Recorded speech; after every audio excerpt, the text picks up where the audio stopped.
Hello friends, subscribe our channel and press bell icon to get the notification of new video. Thank you. Join our WhatsApp group to get daily latest updates. It's totally free, and all the best for this test.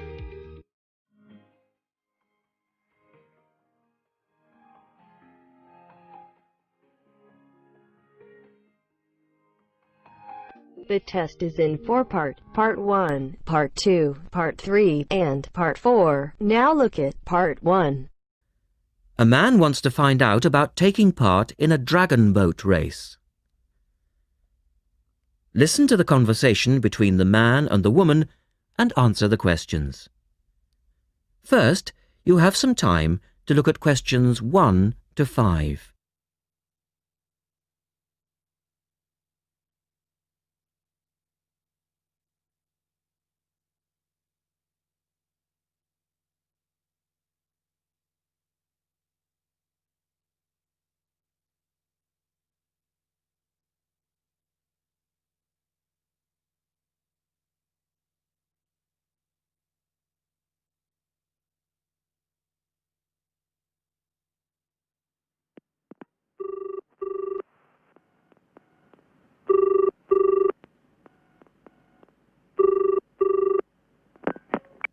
Scope Charity Office. How can I help you?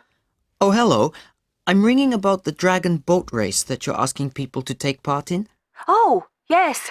We still need a few more teams. Are you interested in joining the race? Yes, we want to enter a team, but we don't know anything about it. Could I ask you for some more information first? Of course. I don't even know when it's being held. It's taking place on the 2nd of July. Is that a Saturday? No, it's a Sunday. It's a much more popular day and more people can take part then. Right. And where's it being held? At the Brighton Marina. Oh, I'm an overseas student. Could you spell that for me? Yes, it's Brighton Marina. That's Marina. Do you know where it is? I'm not sure. It's a couple of miles past the Palace Pier. Oh, yes, I know it. You take a right turning off the coast road, or you can cycle along the seafront. That's good. What time does the race start?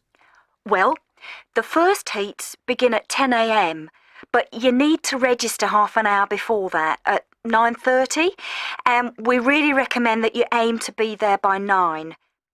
It's a good idea to arrange a meeting place for your team. Right. And the race is to help raise money for charity? It is. We're asking every team member to try and raise £35 by getting friends and or relatives to sponsor them. Every crew member will receive a free tournament t-shirt if your team manages to raise £1,000 or more. Oh, that's quite good. Also, we're holding a raffle. Every crew member who takes part in the race this season will be entered into a free prize draw. Oh, what's the prize? It's pretty good. It's a holiday in Hong Kong. Sounds great. The man asks for more information. Look at questions 6 to 10.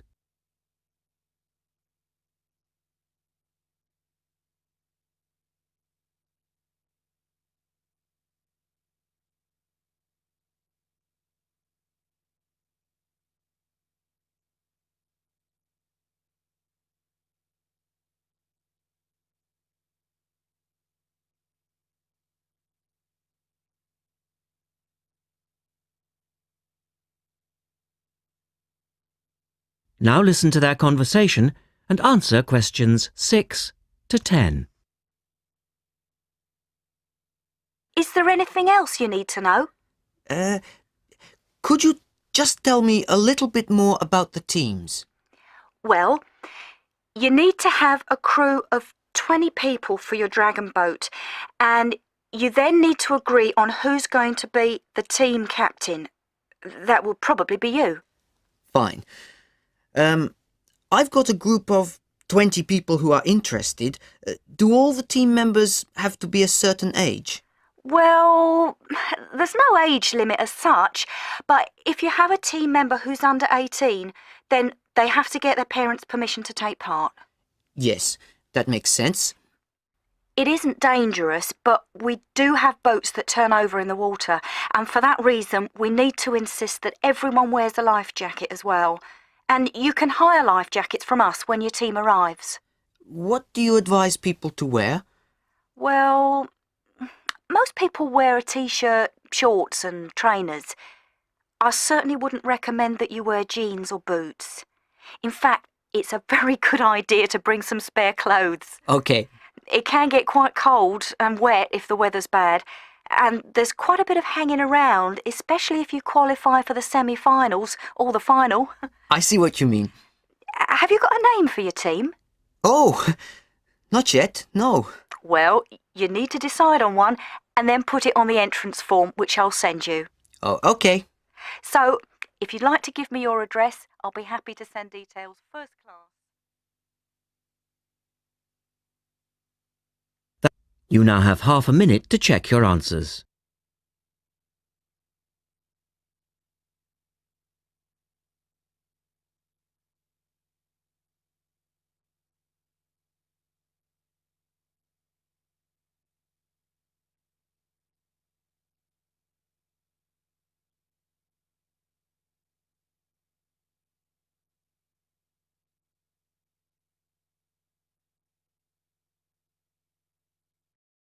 Now turns to part 2.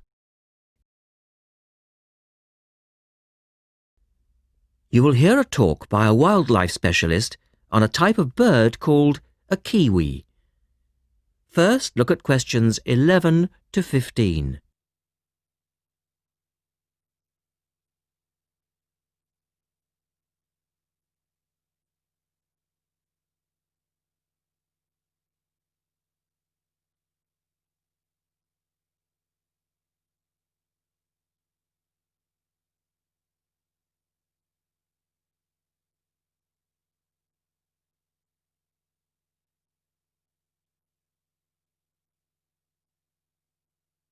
As you listen to the first part of the talk, answer questions 11 to 15.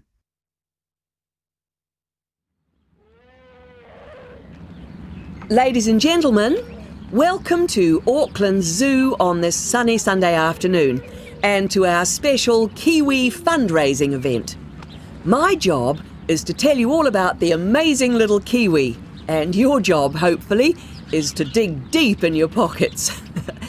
Now, for the benefit of our overseas visitors here today, I should explain first of all that the kiwi is the national bird of New Zealand, and sometimes New Zealanders themselves are known as kiwis.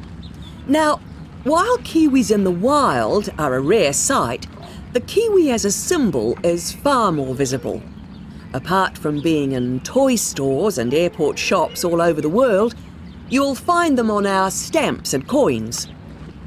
The kiwi is the smallest member of the genus Apteryx, which also includes ostriches and emu. It gets its name from its shrill call, which sounds very much like this. Kiwi! Kiwi! Kiwis live in forests or swamps and feed on insects, worms, snails and berries. It's a nocturnal bird with limited sight, and therefore it has to rely on its very keen sense of smell to find food and to sense danger. Its nostrils are actually right on the end of its long beak, which is 1/3 of the body length. Now, here's an interesting fact. Although kiwis have wings, they serve little purpose, because the kiwi is a flightless bird. Since white settlement of the islands, kiwi numbers have dropped from 12 million to less than 70,000. And our national bird is rapidly becoming an endangered species. This is because they're being threatened by what we call introduced animals. Animals which were brought to New Zealand, such as cats and ferrets, which eat kiwi eggs and their chicks.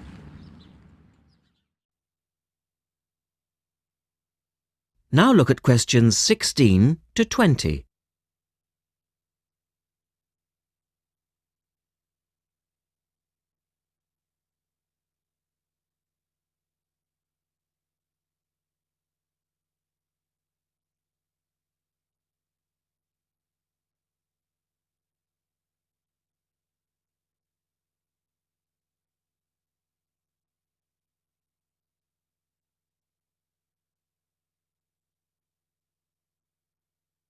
As the talk continues, answer questions 16 to 20. And so we have launched the Kiwi Recovery Program in an all-out effort to save our national bird from extinction. There are 3 stages to this program. Firstly, we have the scientific research stage. This involves research to find out more about what kiwis need to survive in the wild. Then secondly, we have the action stage. This is where we go into the field and actually put our knowledge to work. We call this putting science into practice. And then we come to the 3rd stage, the global education stage. By working with schools and groups like yourself, as well as through our award-winning Kiwi website, we are hoping to educate people about the plight of the kiwi. As part of the action stage, which I just mentioned, we've introduced Operation Nest Egg, and this is where your money will be going. It works like this. It's a 3-stage process. First of all, we go out to the kiwi's natural habitat and we collect kiwi eggs. This is the tricky part, because it can be very difficult to find the eggs. Then, in safe surroundings, away from predators, the chicks are reared. Now, this can be done on predator-free islands or in captivity. They're reared until they're about 9 months old, at which stage the chicks are returned to the wild.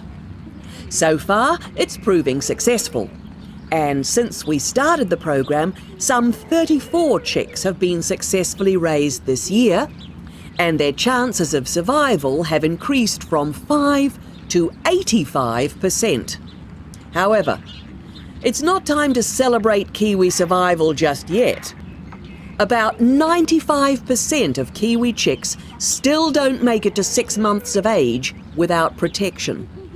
Which is why Operation Nest Egg is so important. And we ask you to give generously today.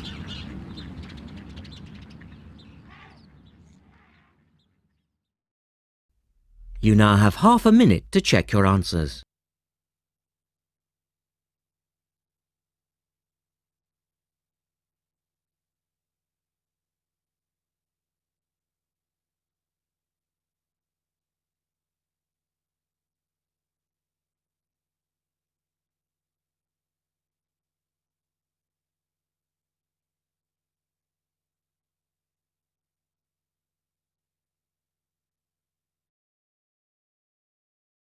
Now turns to part 3. You will hear a discussion between 3 people in a university tutorial. In the first part of the discussion, they're talking about city traffic and the motor car. First, look at questions 21 to 24.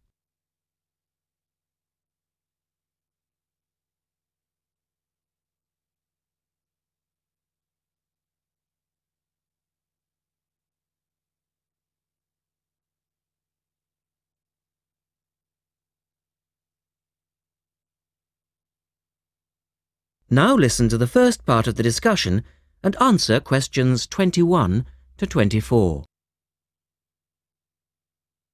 We're very pleased to welcome Professor Isaac Nebworth to our tutorial group today.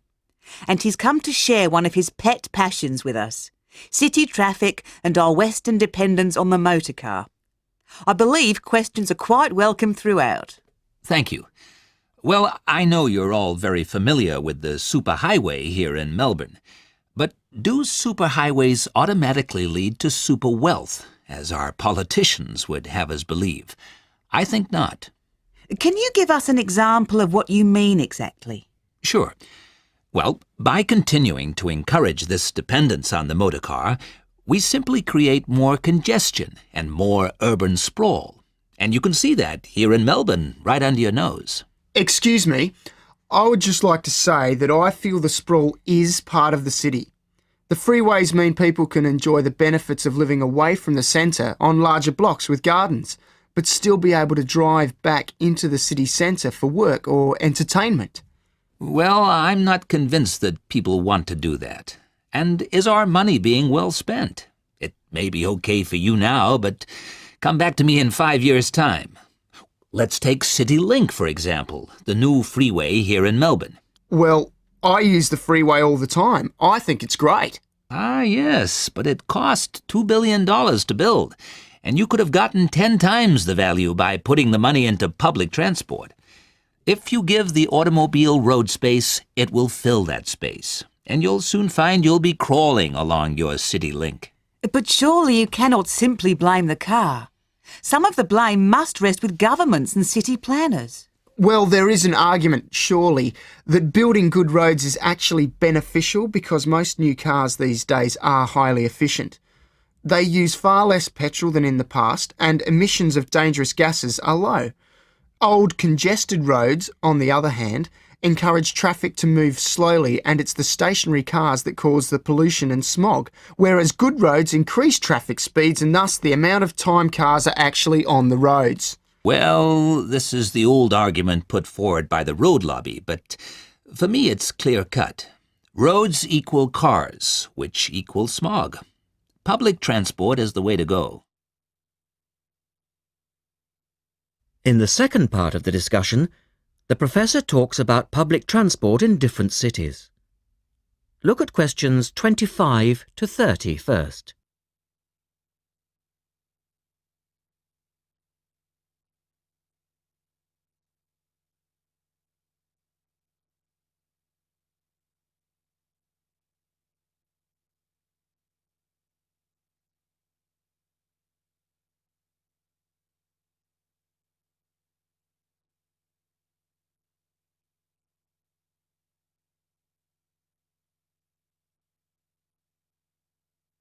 As you listen to the discussion, complete the questions about public transport. Now, on that topic of public transport, I read somewhere recently that Australia isn't doing too badly in the challenge to increase the use of public transport. Better than America, granted, but by comparison with Canada, it's not so good. For instance, if you compare Toronto with the U.S. metropolis of Detroit, only 160 kilometers away, in Detroit, only 1% of passenger travel is by public transport, whereas in Toronto it's 24%, which is considerably better than Sydney, which can only boast 16%. Well, I think it's encouraging that our least car-dependent city is actually our largest city. 16% of trips being taken on public transport in Sydney isn't too bad. But it's a long way behind Europe. Take both London and Paris, for instance, where 30% of all trips taken are on public transport. Well, they do both have an excellent underground system. And Frankfurt comes in higher still at 32%.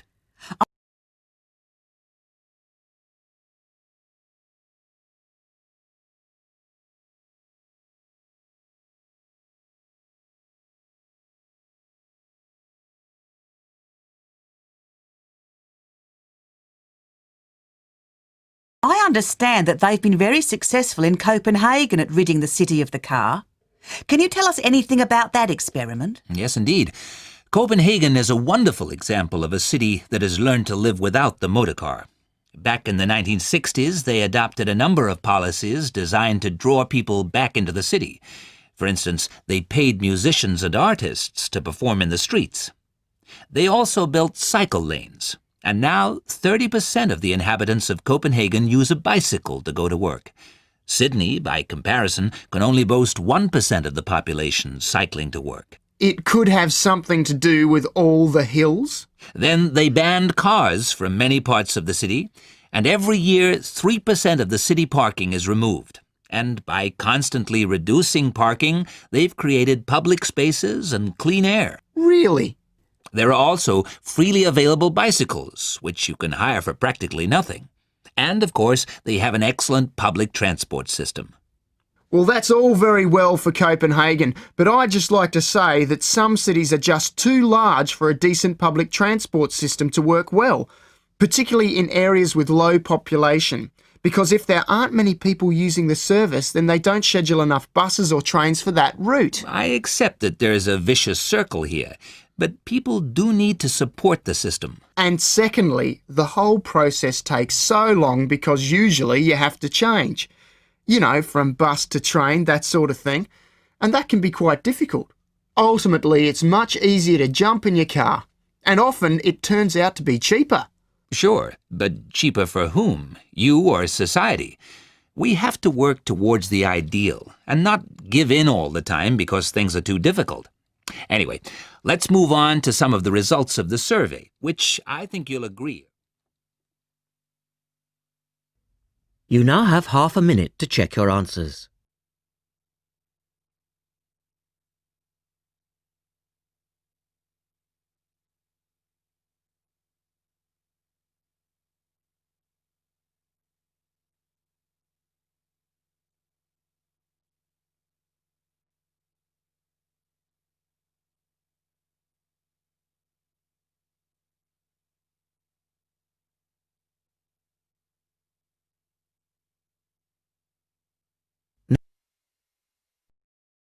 Now turns to part 4. You will hear a lecturer talking about food preservation. First, you have some time to look at questions 31 to 37.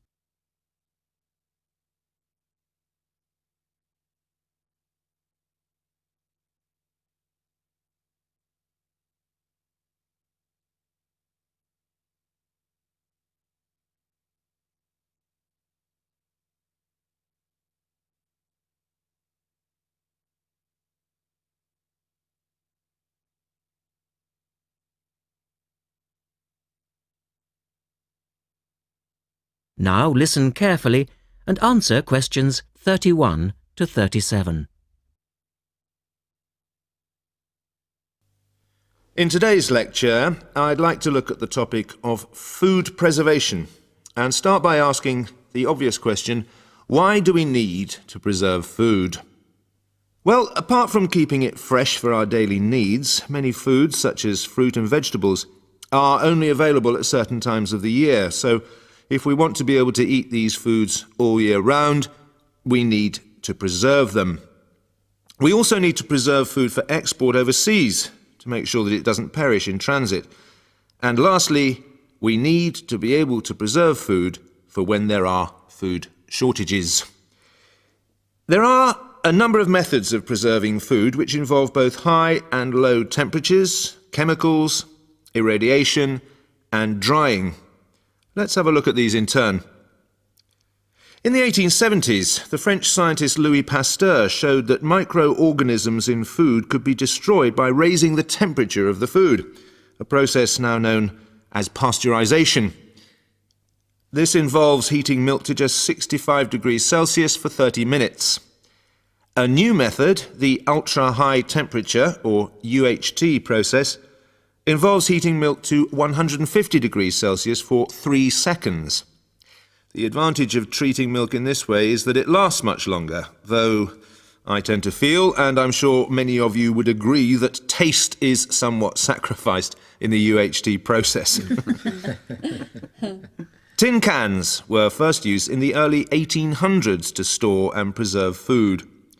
Just as they are now, the cans were tin-plated steel containers, and the process had the advantage of being cost-effective.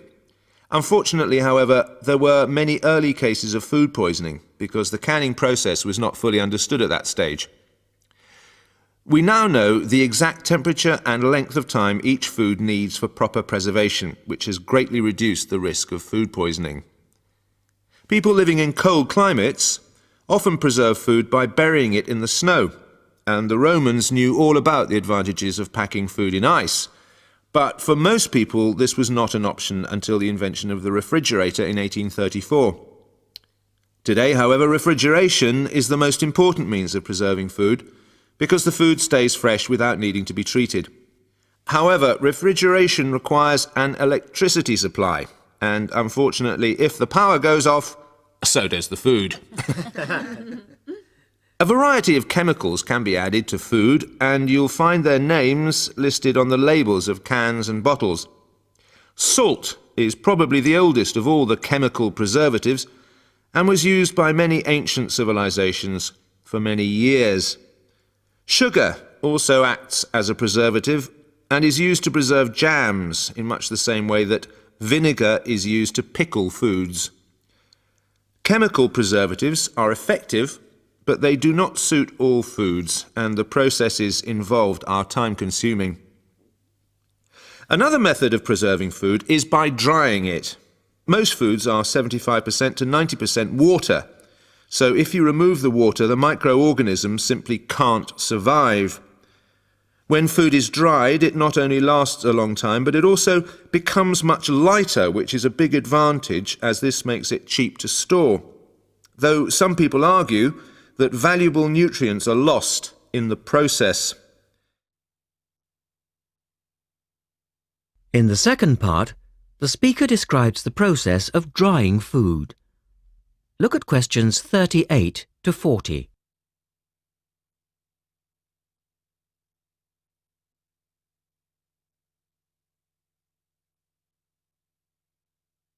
Now listen carefully and label the diagram. Early methods for drying food involved cutting it into strips and hanging it in the sun or over fires. But there are now a number of more modern methods which involve the use of recent technology. One of these is known as roller drying, and it's a highly effective way of making dried foods from liquids, such as soup. Have a look at this diagram to see how it works. Well, first of all, the hot soup is poured in at one end here. The liquid spreads to form a thin layer on a heated belt. The liquid dries as it moves along. By the time it reaches the end of the belt, all the water has evaporated, leaving only dry powder. A blade then scrapes the dried material off the roller and captures it in powder form. All you have to do is add boiling water, and you have your hot soup back again, ready to drink. Another method is called freeze drying, and for those of you who still remember... You now have half a minute to check your answers.